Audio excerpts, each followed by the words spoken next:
officially. And thank you for joining in. We are going to have a great conversation today with my good friend, Tisha Richmond. So I'm so thankful that she is here. And I'm going to share my screen just to kick it off with a little bit of an introduction. So I'll ask Tisha to verify that she can actually see my Learning Revolution slide. Yes, I see it. All right. Yes. Okay. So every Wednesday, 4 p.m. Eastern, although there are a couple of shows I have coming up that I have guests that will be on a different day of the week. But otherwise, so far, it'll be Wednesdays at 4 p.m. Eastern, different guest or guests. So I hope that you join in. There is also a Thrive in EDU group that you can join us there as well. And then you'll have access to any of the discussion, the resources that are shared, the recordings are there. And then anything that's coming up, you'll get notifications of. Also, there will be a book study starting in a couple of weeks as well, if you want to join in. And so just quickly about me before we get to our guest, I am Rachelle Dene Poth. If you want to connect on Twitter, that would be awesome. There is my Twitter handle, or also Instagram. I'm a Spanish and STEAM teacher, also a consultant and an attorney. So I love learning, and that's why I'm always doing things that involve education and learning from my students and trying to connect, especially now with facing the upcoming school year. Do a lot of writing. I've done some writing in the past year, been able to share what I do in my classroom and also what other teachers do. But the biggest thing, or the thing that I love the most, is being able to learn from others and also share the stories of others. My hope for this Thrive in EDU show is just to bring different guests on, some of my friends, some other members of my PLN, to share new ideas, to talk about emerging topics and trends. And today I am thrilled to have my good friend Tisha Richmond here as my guest. And Tisha, I'm going to let you introduce yourself, because I feel like if I did, I wouldn't stop talking about you for the whole hour. Oh my goodness. Rachelle, thank you so much for having me on. I've been so looking forward to our conversation and just to see you. We were just chatting before the show. We typically would have seen each other this summer, so it's been so sad to not be able to connect. So any chance that I get to connect with my friends virtually, I get super excited. And I am a tech integration specialist and newly appointed learning management coordinator in Medford, Oregon, in the Medford School District. I have been in this district for, oh my goodness, a lot of years. I think 15, 16 years. I've been in education for 25 years. A majority of those years, I was a career and technical educator specializing in culinary arts and family and consumer science. So spent a lot of years teaching, absolutely love everything about teaching family and consumer science and career and technical ed. But I really, really enjoyed this new challenge of really being able to support teachers K through 12 in integrating tech and innovation into their classrooms to make learning magical and joyful. And this new title of Learning Management Coordinator is a brand new challenge for me in learning how to bring Canvas, a learning management system, into our district K-12. So really excited about that. I love to just share my passion across, the nation. And I had a wonderful opportunity a couple years ago to publish the book, Make Learning Magical, through Dave Bridges Consulting. And that has also been a wonderful journey, and so wonderful to connect with other educators around the world that are wanting to make learning magical for their students. And all of your different titles, the Learning Management Coordinator, that is I've never heard that title before. Is that something that you came up with, or is that something that was decided upon from the school district that you're working with? Kind of both. I mean, it's kind of an addition to my already my role as a tech integration specialist in my district. And so they knew they needed to have someone coordinating the efforts of bringing in a learning management system in these crazy days that we're in, where we are implementing it very quickly. across, the entire district of 19 schools. And so it was something that, just an extra title that we added to my tech integration role. You are definitely busy, that's for sure. And I have loved learning from you. And so I'm excited for everybody who's joining us and anybody who watches the recording to get some new ideas and to see what you're going to share. And of course, don't forget to tweet to Learning Revolution. Follow either Tisha and myself, both of us, or one of us. There are our handles. If you are not already following us, we would love to make the connection and share ideas. And also to hear if you try some ideas or if you have some questions, don't hesitate to reach out to either one of us or both of us, because that's how we keep learning, especially looking at the upcoming year and all of the unknowns and things like that. So I'm going to stop sharing temporarily here and see if anybody that just joined in, if you have any questions at any time, be sure to drop them into the chat. If there's something specific that you're looking for, if there is a frustration that you have, anything at all, we are here. It's meant to be interactive. And I always say, like, I learn so much from the people in the group, aside from what I'm sharing when we get the questions, and it pushes us to think in a different way. So I'm going to go back to Tisha and ask her a big question, not really a big question, but what would you say is, I know what your answer is, but thinking about make learning magical. So if somebody wants to make learning magical or do something different in their classroom, it can maybe feel like it's something overwhelming, like this big daunting task. What is, if somebody said, you know what, I only have 1 minute, what is the best advice that you could give to me, or where should I start? What is something maybe that you might say to them? So, when I started my journey, just really trying to create magical experiences for my students about 6 years ago, I was coming from the place of being a very burnout teacher. I was really ready to leave education, and I was feeling very, very frustrated. And this new set of iPads came into my classroom. I really didn't know what to do with them, but I'm kind of the type of person who, if I'm given something like that, I'm not going to let it just take space up. Like I'm going to learn how to use it. And so I ventured into really trying to figure out how to use these devices. And I would say that for me, it was just stepping out and trying something new, like just really jumping out, stepping out of my comfort zone, and really just figuring out how to use these devices and just trying things. And when I started to do that and I started experimenting and trying new things, it was very uncomfortable. It was very uncomfortable. It was very scary, because at that point in my teaching career, I was really pretty dialed in. I mean, I might've been burnt out, but I had a rhythm down. Like I had a flow going, and to disrupt that, it was really unsettling. And I think about that, right now, and I think about this time that we're in, and it's unsettling. Like all of our flow, has been disrupted. Not one of us has in the spring and continuing into the fall is going to be going on, as normal. And so when I started really kind of disrupting that flow and trying new things, and though it was really uncomfortable, I started to notice that things were beginning to shift a little bit, and that though I made tons and tons of mistakes, that I started to see students engaging and learning differently. And I also really decided in that moment that I was going to bring my students on the learning adventure with me, because I needed their help. And I knew when I tried new things that I wasn't going to have everything figured out. And so I would tell my students, you know what, we're going to try this new thing, and I've never done it before. And let's adventure into this together.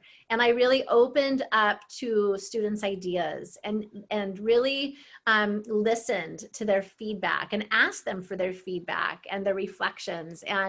and continued to iterate, and if something didn't work, we figured out why. And we either, changed it up and made it work the next time, or we ditched it and we tried something else. And so I think that was a real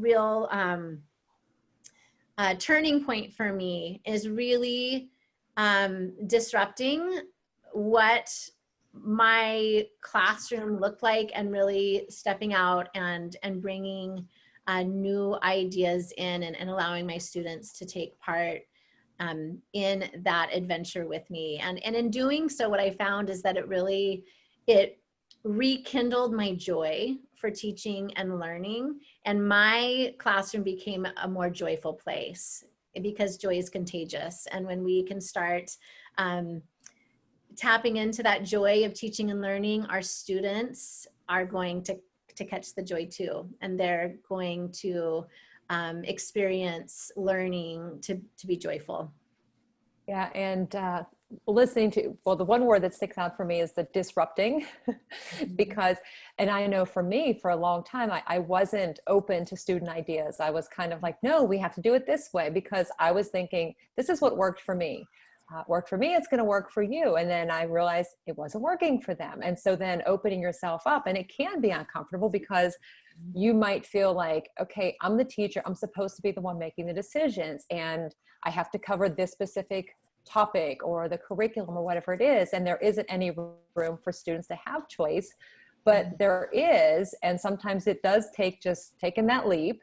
And I love, and I always think back to this. I remember having a conversation with you talking about your students and giving them just different ingredients and telling them to wow you. And that, I just remember that. And I think, and then I see your pictures of what your students would create.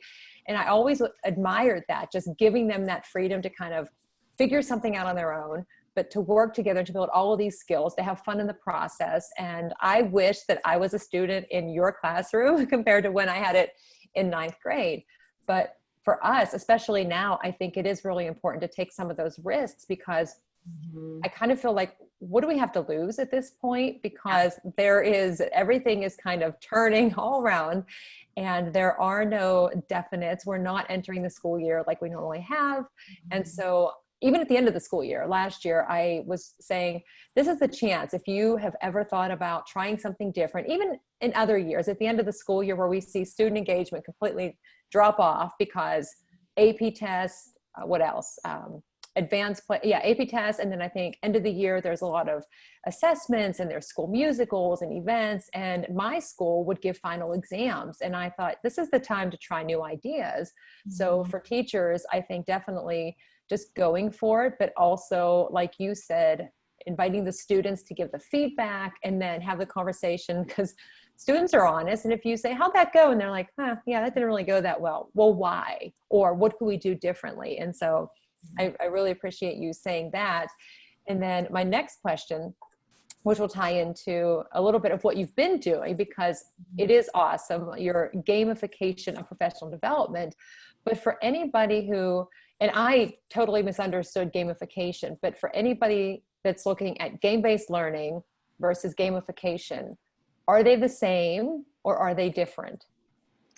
Yeah, they are different. I think that game-based learning definitely has a place in the gamified classroom. But when I think of gamification, I think of really layering a story and game mechanics over your curriculum, and to really make learning come alive. And when I think of game-based learning, I think of playing games in the classroom, playing Kahoot, playing Cranium, playing Jeopardy, and bringing that into learning. And that there was a lot of that in my classroom. There were a lot of game-based learning that happened. But when I talk about gamification, I took each semester-long class that I taught, and I developed a theme, a storyline with characters, setting action, and then developed game mechanics that were layered into that curriculum to create this very immersive, empowering learning experience for my students. And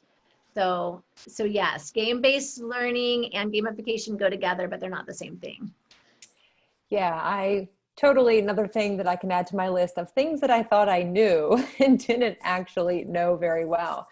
And so for you in your role, I know what I saw at the end of this past school year, you've been doing a lot of things to help teachers build their skills, and you had a Padlet, which had a lot of different tasks and challenges and things. And I'm sure, I can imagine that professional development, I mean, it's difficult anyway for a lot of teachers just to do the sit and get, or if you already have skills in a certain area and to feel like you're getting something out of it, but even more so now because we're not in those same physical spaces. So can you share, and I can even share my screen to show examples or whatever you want, to talk about what you did in terms of the gamified professional development, because I do have it on your blog, so I can share whatever you want me to Sure. Yes, I did write a blog about it, and it has links to the different pieces of it.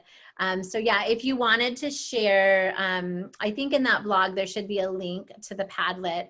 And so the whole idea came about it was about the big, I think it was like the end of April. And in the end of April of this last school year, everybody was just, I mean, so tired, so done. And I felt like also we're just losing steam, you know, and starting to just be like, when is the school year going to end?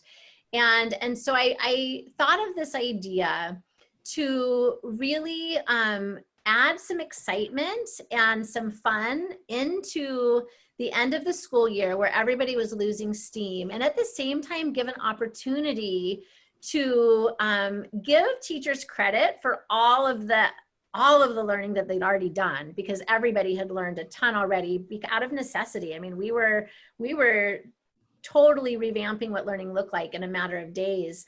And then also to encourage them to continue learning, because as you said, I mean, even at the end of the school year, when all of the testing and all of the things normally would have taken place, we didn't have that anymore. So what a great time to try new things and to experiment. And but everyone's tired, right? So really trying to create a gamified PD experiment that was optional, but brought a little joy into it, gave teachers an opportunity to get credit for all of that learning they already did, but just to really encourage them to keep learning throughout the year, you know, if you can, and do it I tried to approach it in a way that kind of paired PD with self-care.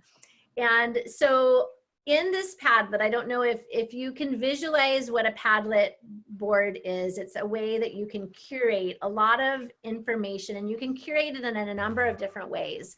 And I curated it in columns. And so what I did was in the first column, I basically gave all of the rules for this PD challenge. And I asked my superintendent, because I asked my superintendent, first of all, if I could do this district-wide. And he said, yes, that I would love for you to. And so I asked him if he would create a video for me launching it to our district, because I figured it was going to be a lot more, it would have a lot more buy-in if he was the one sending the video than if it was me. And so he did. He created this wonderful video that we put in that first column. I put all of the rules. And then what I did was every week I released a mission. So in every column, there was a different mission. And I created little mission images on Canva and brought them in. And I gave a little explanation of what they needed to do. And then if they chose to accept the mission, they would do it. And then they would give a reflection in whatever format I asked them to down below. And so for instance, one mission was read a book for 30 minutes in a hammock. So, or somewhere out, you know, so in your favorite chair. And so again, it's pairing that self-care, right? Like who doesn't want to go lay out in a hammock, right? It's like a good self-care activity, but you're learning at the same time. Or listen to a podcast while going on a walk, you know, things like that, where people could get out there and take care of themselves, but also be learning at the same time. And I tried to create a lot of different types of experiences, different types of missions, so I could personalize and differentiate, right, for everybody. And some things were worth like 50 experience points. Some things were worth 100. One of the missions was watch a webinar, and I think I said watch a webinar with a friend, so that we could try to like help foster that connection because everybody was so isolated, and then reflect on it in a video or a reflection paragraph. And or I said, you can take credit for a webinar you've already watched. Everybody has been part of so many webinars. Take credit for one you've already seen and been a part of, and then reflect on that. And all of the missions had an expiration date. So I would like release 5 on a Monday. They would have a week to complete them. And then after that week was up, they would expire. And then I would release 5 more. And so every week, 5 more missions came up. And then what I did was I set it on Padlet so that I had to accept their responses, because I was worried if everybody just started putting all of their reflections on Padlet, then I would lose track of, wait, who did I give credit to? Who didn't I? And so when you set it on, I forget what it's called. It's like a setting on your Padlet settings where you have to approve. Yeah, I think you have to approve or moderate. Yeah. Yeah. And so when that happened, I would go in and I would see all the ones that needed to be approved. So I'd pull up my Google spreadsheet, and I have to shout out Lavonda Vickery, who is a teacher in my district, is an amazing, she's amazing with spreadsheets. And so I asked her if she would do all the formula things that would help me to calculate and to make it more streamlined. And she did. And I'm like, thank you, Lavonda. Like, I need to take a course from her. But I would approve. And then immediately when I approved, I would put their experience points in the spreadsheet. So I would never miss any. And then I would give special bonuses. Like if they were to complete all 5 missions in the week, then they would get an additional 50 experience points. And so what happened is, as they were accumulating all of these experience points, they equated to professional development units. And so if they leveled up to level 1 and earned 300 experience points, then that would equal 3 professional development units. If they got to level 2 and earned 600 experience points, then that would equate to 6 professional development units. And so then at the end of this challenge, what I did was I connected with our professional development coordinator, and she created certificates to send out to everybody with the amount of PDUs that they earned for that challenge. And then we would shout out every week on the district weekly newsletter, we would shout out the people who leveled up that week. And then we also calculated the points per school. So it was kind of like a school competition as well. And I was really worried when I decided to do this, because I thought, okay, so I've done this kind of thing in my classroom, with 30 students, 180 total, but what would this look like at a district level with 19 schools of teachers? And I was really surprised that it went really, really well. And we had quite a bit of buy-in. I mean, for being in the middle of a pandemic, being the end of a quarter, with everybody being as tired and burnt out as they were, the amount of buy-in that I got was pretty extraordinary. And I had a lot of people say, oh my goodness, thank you. This really rejuvenated me at the end of a school year. And they asked me if I would continue it in the summer. And so we ended the challenge at the end of the school year, and then I waited about 2 to 3 weeks, and then I did a summer challenge. And so we are now at the tail end of our summer challenge. We have 2 weeks left.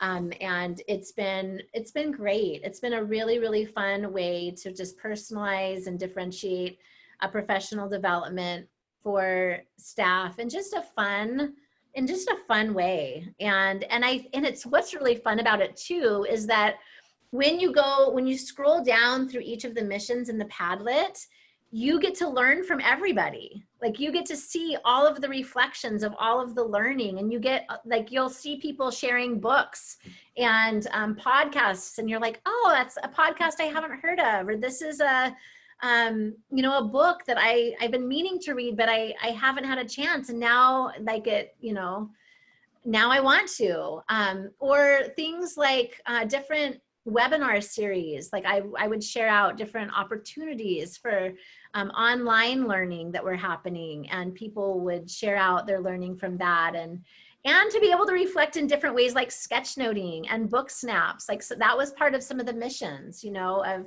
creating a book snap or creating a sketch note from your learning. And so now they're not only learning, but now they're getting to try these different strategies to share their learning, and then they will be able to bring that to their classroom. So yeah, and I am going to, and I will drop the link in as well, but I'm going to pull up your Padlet now, actually, and hopefully, can you see it? yes. Yeah, and so I remember seeing this and I thought, oh my gosh, this is amazing. I love how the layout of it, but for anybody who has not ever used Padlet, I think it is a great tool because you can do so much with it. If you're looking for a way, I mean, if you're a tech coach and you're looking for teachers to collaborate or to do something like what Tisha has been doing, or if you just are looking for ways to have your students collaborate, maybe you want a classroom website or a space where everything is accessible for your students or for your teachers, whoever it is, it really does enable you to do that. And so I can just scroll through here and see, I see Jamie Leach and some examples, but. And this is kind of, I didn't put everybody's, just for sake of, I got permission for the people that I had examples for, but the completed one was like there's lots and lots of entries, and I didn't put the superintendent's video on here either, because this is the one I shared in my blog. But just imagine scrolling through and just seeing lots and lots of reflections for each one. Yeah, I love it's just so nice to look at, but to see what the points are that you get if you accept this mission. I would imagine that for teachers, it is very engaging to do that and to be able to choose which one they want to start with. I did like the idea, and so did Laura, of the hammock, although I think based on your background, you're in a much better space right now for having the hammock to sit and read in. And but what if for teachers who might want to do this in their classroom, do you have any recommendations? Yeah, I think this would be a great thing that you can do in your classroom for students. It would just be an opportunity for them to go above and beyond the learning. I mean, you could have missions that students could choose to accept or not accept each week. And you could launch, you know, a new 5 every week that connected to the content that you were learning about. And then students would be able to see everybody's responses. And again, because you're approving it, you know, you are going to approve the ones that you feel like completed it, the mission. And if they didn't, then you wouldn't approve it. And then you might have a separate, you know, conversation with that student about what they would need to do to complete the mission. And so I think you could do this. I mean, across the spectrum, I mean, elementary or middle or high, you could do this kind of approach and just really think about, what would those missions look like in my class? What could I have them do that would relate to the content that they're learning about? And in my blog as well, I put a spreadsheet that you could copy and make your own. And you just put in the missions. You can see on the bottom, I have tabs for each week. And then you can see I have, you know, last name, first name. I have the school, but that could be class period if you're doing this in the classroom. And then I also have a column for a bonus. So if they got all of those missions in the week, then you give them the bonus points. And again, because of the magic of LaVonda Vickery, it calculated everything. So it would calculate all the weeks together and give you a combined total. And then just to keep track of the badges, because I didn't mention before, not only did they get a certificate with PDUs, but I created a digital badge for everybody that completed a level that they could put on their email signature for their email. And so I would make sure that I would check marked every time somebody leveled up. I would send them that digital badge, and I would check mark to make sure that I knew, you know, an indicator to me that that was sent. And just something fun. I mean, it was fun to get emails from people and see those levels flashing on their email signature. I would be interested, we're moving to, to Canvas this next year, and I'm really excited to explore Badger and digital badging, because I think that that could be another really wonderful way to kind of gamify PD in a district. But you can find all of the different pieces in this blog post so that has the leaderboard. It has an example of the Padlet. It has, I think I added the instructions on how to create the little badges and everything. So it really has endless possibilities. You could use this idea for a school, for a whole district like I did, or individual classrooms. Yeah, I just look at this and I think, oh my goodness, just planning all of this probably takes so much time to do, but then just managing all of it with all of the schools that you're working with.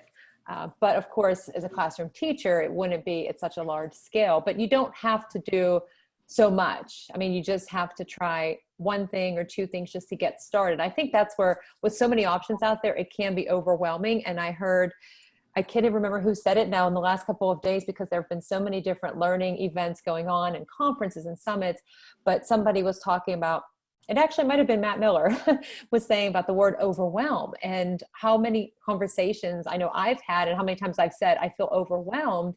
And he said, it really just, the meaning of it is you just don't know where to begin, like figuring out a direction to go in. And so I did share in the chat the link to your Padlet and the link to that spreadsheet.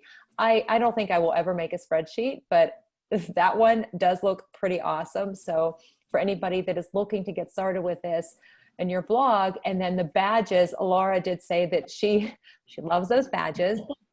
And you mentioned Canva, but you could also do them with Adobe Spark or Bunsy. Yeah, I put all the links to all of those. Adobe Spark, Bunsy, or Canva would be perfect for making the badges. And I was, for me, I was overwhelmed by doing this with 19 schools, but it was the fun part of my day when I would go to Padlet and I would see that, oh my goodness, somebody entered something, and be able to read it and then just quickly add it to my spreadsheet. It really didn't take as much time as I thought. And you could also, if you wanted to have more than one person tracking, I mean, because you're having to approve, you could have 3 or 4 people adding to the spreadsheet, and, at different, maybe people would be appointed different days to check it. And then, you just approve it and you move it to the spreadsheet. And if you shared that spreadsheet with a certain amount of people, and you shared the settings for a certain amount of people to approve, then it wouldn't just be on you to track everything. And you can copy that spreadsheet that's in my blog. And I think, all the formulas should stay intact, so you wouldn't have to recreate the wheel.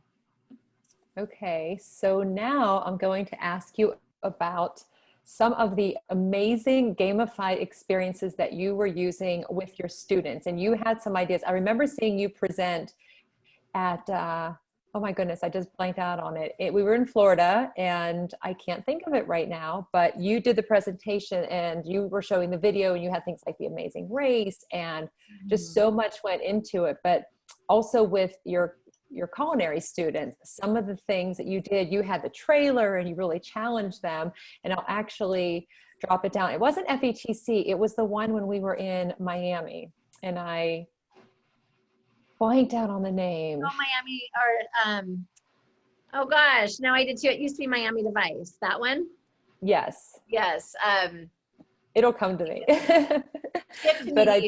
Shift in EDU. Right? Yes. Yes. That's the one. And I remember that was the first time I think I had gotten to see you present, and it was that session. And I was just so drawn in because of your passion for what you do and just how much you shared. And I thought, oh my gosh, I think I can do this. Listening to you and seeing what you did. But then I thought, I don't know if I have all the time to put all of it into it like what you have, but I could just imagine being a student in your classroom and seeing that, and just the excitement that you had for it, and basically just having them okay, just go. But you have all of these really unique gamified examples, and you have templates, and I dropped the link to your blog site. But out of the ones that you have, I'm just looking really quickly, you have Race to the Golden Ticket, you have Ready Player One, the Great Interior Design Challenge, and the Amazing Race. The food truck one too. Is there one of them out of all of the ones that you've done that has been either maybe your favorite, or you know of other educators that have done something similar and you feel like it could be used across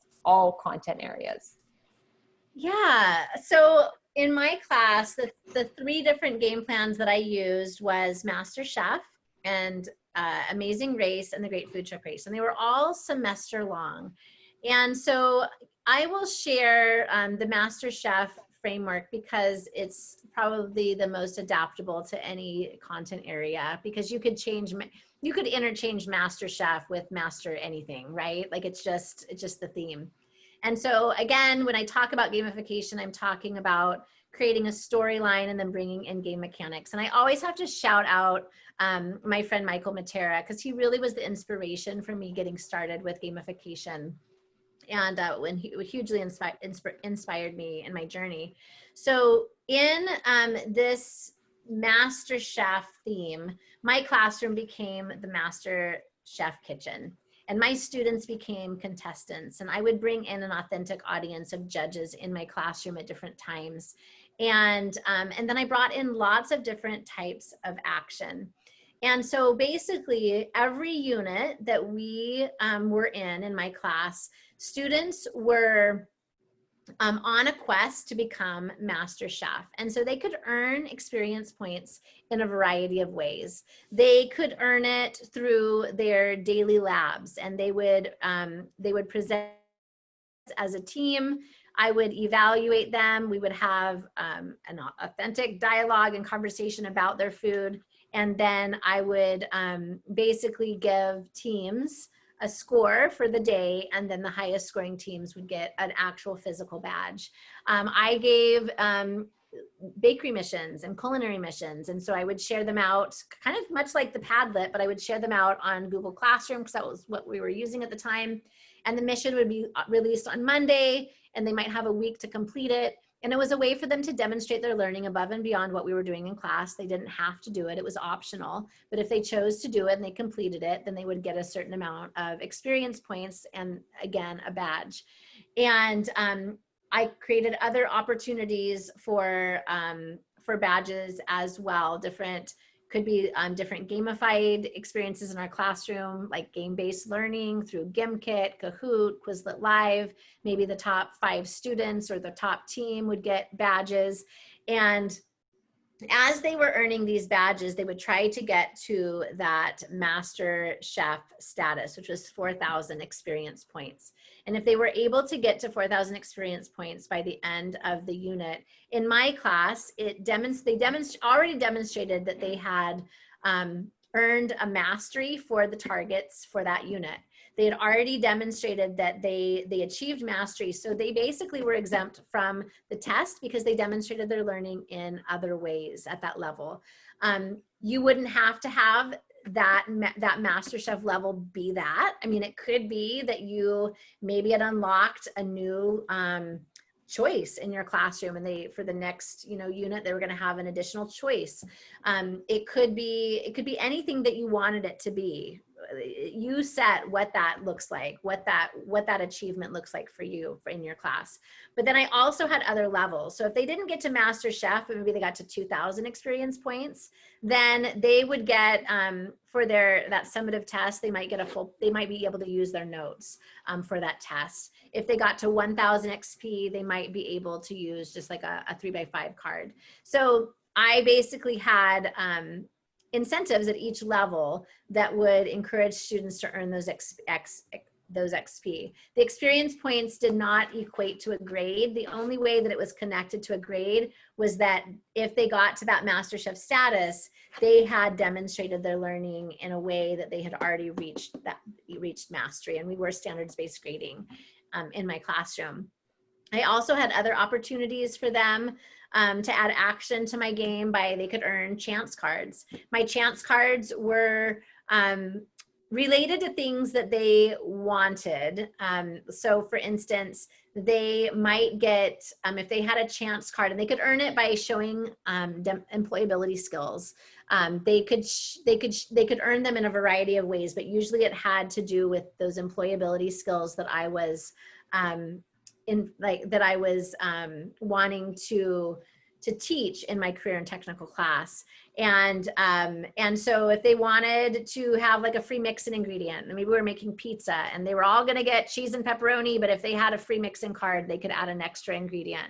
They might turn in that chance card. I had one where I had a Keurig station set up in my room, and if they had a chance card for a free Keurig, then they could reach into the basket and grab a Keurig drink of choice. Thank you to Kathy Sue, who is in this chat right now, because she donated a lot of Keurig cups to our classroom that lasted a really long time. So, you know, I'd have chai and hot chocolate and just different options that they could choose from.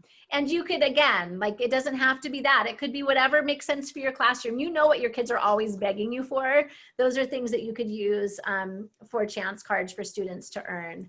I recently, when we went into this global pandemic, and I was thinking about, because I'm no longer in the classroom, I was thinking about, well, what would this look like? What would this gamified experience look like if I was not in a classroom and I didn't have food and my students were either virtual or maybe hybrid, where they were in sometime the classroom environment and some virtual? What would this look like? And so I did create a Google site that basically took this idea of the gamified classroom that I used in my classroom and moved it into a digital world for teachers who are either working fully virtual, fully brick and mortar, or somewhere in between. And it's an idea that is still developing. Now that I'm moving into Canvas in our district, I have recreated that Google site in Canvas. And I think it'll work if just as well, if not better. And so there's a lot of ways that you can do that. And I think I have the link in the Google Slides. And so feel free to share that in here. It's not fully developed in that not all of the things are clickable yet. It's just kind of a frame, but there are some clickable ones that you can kind of explore. But I think the idea is that create a learning experience for your students that is fun, that it's immersive, and it empowers them. And so in my gamified classroom, I gave students lots of opportunity for choice, lots of opportunity to be creative, a lot of opportunity to collaborate and work as a team. And I found that through these gamified experiences, my students became so much more connected to each other. It wasn't about the competition, it was about the collaboration and the connection with my students. And another really big piece of my gamified classroom is I would bring in an authentic audience. So at the end of every unit, kind of their last way to earn experience points for that unit and become Master Chef was they would have an opportunity to demonstrate what they knew in front of an authentic audience. And that was judges from our community, it was judges from our staff. If you were in a virtual environment, you could invite a panel of judges on Zoom from around the world, you know, and it does not have to be face-to-face authentic audiences. There's lots of ways that you could have an authentic audience take part in your students' learning. You could have them share out their learning on Flipgrid and invite different people in as guests into your Flipgrid and be able to give them authentic feedback. And so that was another really key element in the classroom. But I will tell you that when I started small, so this is not something that I did all at once. I decided when I first started doing this, I was going to gamify a unit. And then I expanded that. Before long, within the next year or so, I gamified the entire class. And then it moved to another class. And then by the time my last year of gamifying my classroom, I had gamified all of my sections and all of my classes. And I had 3 different games going on within the year. But that took time, and it took a lot of iteration. It took a lot of fails of not quite getting it right and dialing it in, and a lot of communicating with my students and having them share their ideas, because they're playing the game. Like, they have the best ideas. And so many times they would say, oh, Mrs. Richmond, you should do this mission, or this would be a great chance card.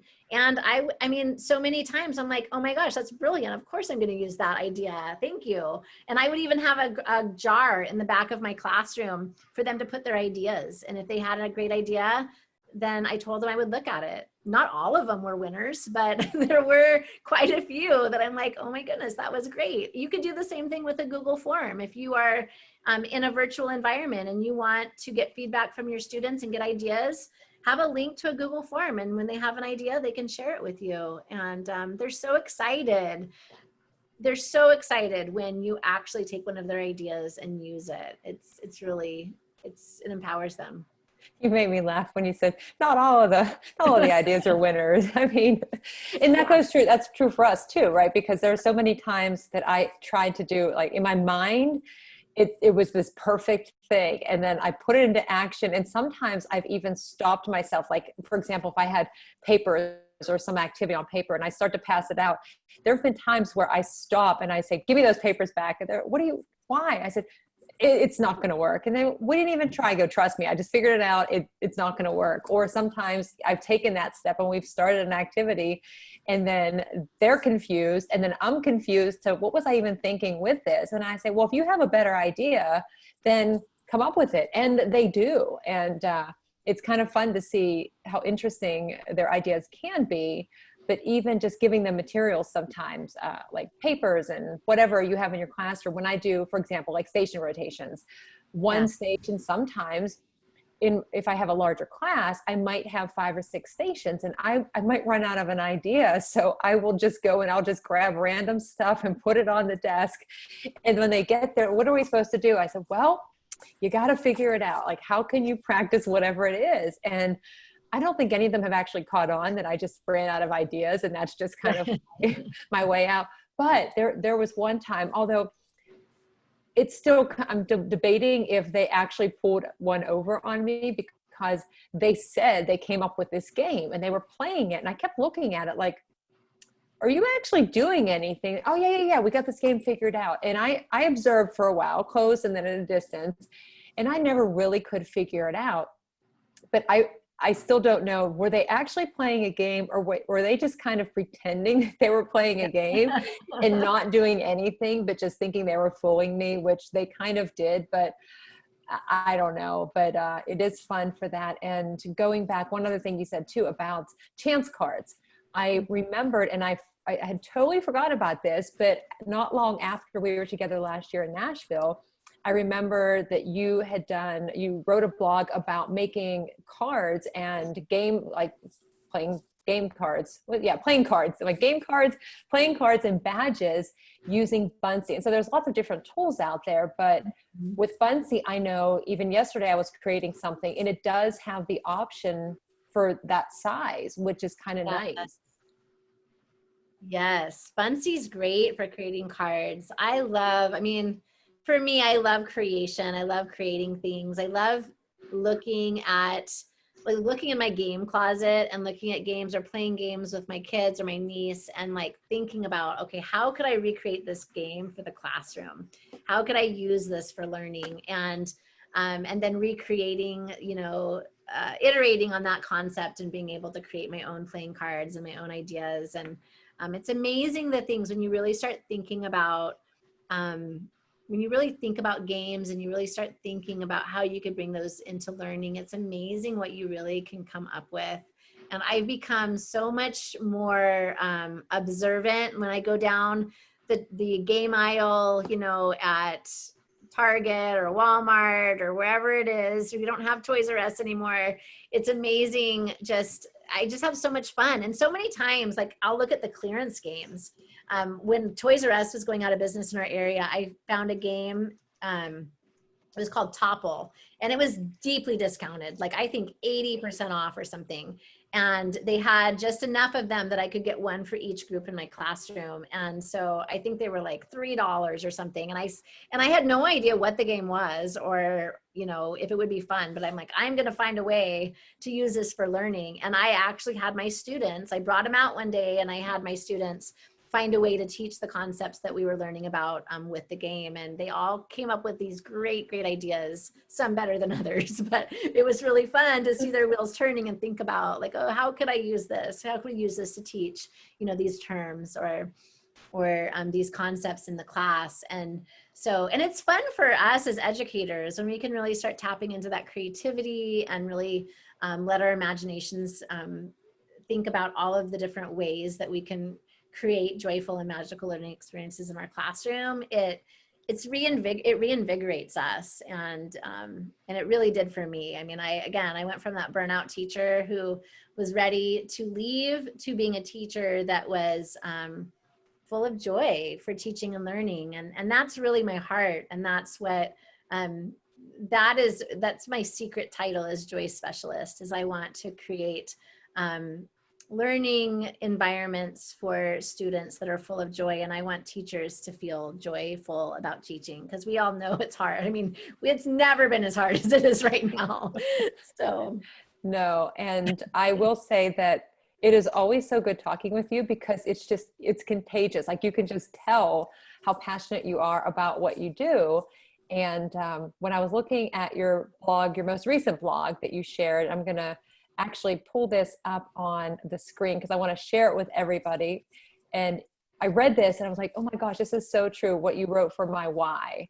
And I don't know, I read it and I think it's so important. I mean, keywords stick out for me. Definitely the risk taking, but having spaces where students can be creative and collaborate. And I love the memories are made. But I also like what you wrote here too, about thinking about how much education has changed. And it is, and it's easy. I mean, not really easy, but right now it's like, oh my gosh, there's so much going on and people are feeling overwhelmed and thinking all of the things that we love to do in our classroom, those interactions with our students and their interactions with each other. And if we can't be in that same space, and even thinking about materials and how we have to really rethink what we're providing for our students, we can lose sight of a little bit, I guess, of like what our real purpose is and our why. And so I think it is really important to kind of take a moment and like focus. Less is more. Take a breath. Laura Steinberg would say, just breathe. Totally true. And find ways to kind of practice some mindfulness, or I don't even know what at this point, but I just wanted to share this part of your blog with everybody, and they can also see it on the blog that I shared. But just some of the words that you have here as well for students. I mean, now definitely a time to find a way, because I think, like you said too, I mean, when they get excited about it, I get excited about it, or we all as teachers get excited about seeing them, and it pushes us to do more. And I think when we can do that, it can help us all work through what definitely is a very challenging time. And I'll stop sharing there, and will continue to be a challenging time. So it's interesting. And there was one other thing that I was going to ask you about as we wind down, but I could ask Kathy Sue, because she's the one that's sketchnoting. So you've given a lot of great ideas, whether somebody is a tech coach or even as a teacher, oh, there it is. We need to advocate for ourselves and our needs for professional learning. And so ideas that Tisha has shared today, if you are not the tech coach or learning management coordinator, I think I got that one right? Your title, we still have a voice. And so it's important to let our administrators and people know, this is, I went to this webinar, I went to this session, and these are the ideas I learned. Could we try this? Or take some of her ideas and apply it to your classroom. And don't think that you have to do all the things, even though we all try to do all the things. I even have a bracelet that says all the things on my wrist right now, because we are entering this period where we're going to have a lot more on our plate, even more than right now. And so much, summer's off, right? Here we are all learning and talking, but you've shared a lot of great ideas, and I hope people will reach out to you and connect on Twitter or check out your blog, because she has so many different, I was going to ask you about sketch notes too, if anybody's interested. You have some links there for examples of things about sketch notes with your students, all of those ideas for gamification. Laura said summer's off, huh? Yeah. But if anybody has any other questions, or if you want to unmute yourself and ask some questions, I'm going to just officially end and say, thank you for joining in. Thank you, Tisha. Then I'll stop recording and then we can have a few minutes. But I do appreciate you joining in today and sharing all of your passion. It's definitely obvious. It's contagious, because now I feel reinvigorated to go and do some more work because I was feeling a little defeated. You know, I think we're all kind of, we go in these kind of waves. It's like, okay, is this a regular day or what do I have to do? And so it's you, it's your excitement, it's also your background. Well, thank you so much for having me on. It's always so wonderful just to get to be with you and to chat with all of you. It's so wonderful to see faces that I don't get to see very often here. And so I thank you so much for the opportunity to share my passion. Yeah, and I did drop your link. She taught me how to sketch note. She did. Yeah, she was the one that introduced me to sketchnoting. Gosh, what, 5 years ago, something like that? And look at you go now. That's amazing. That makes my heart happy. Yeah. Kathy's just amazing. I know. I'm lucky to have her in my area. So.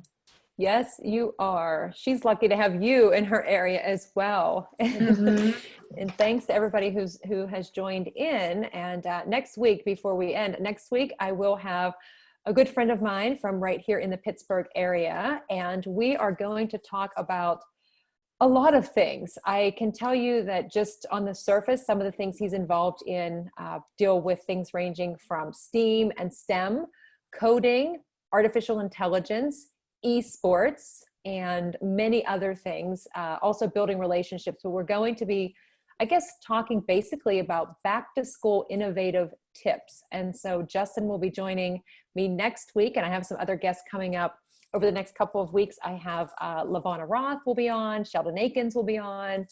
Let's see, I don't want to give too many spoilers, but I look forward to seeing everybody in the upcoming weeks.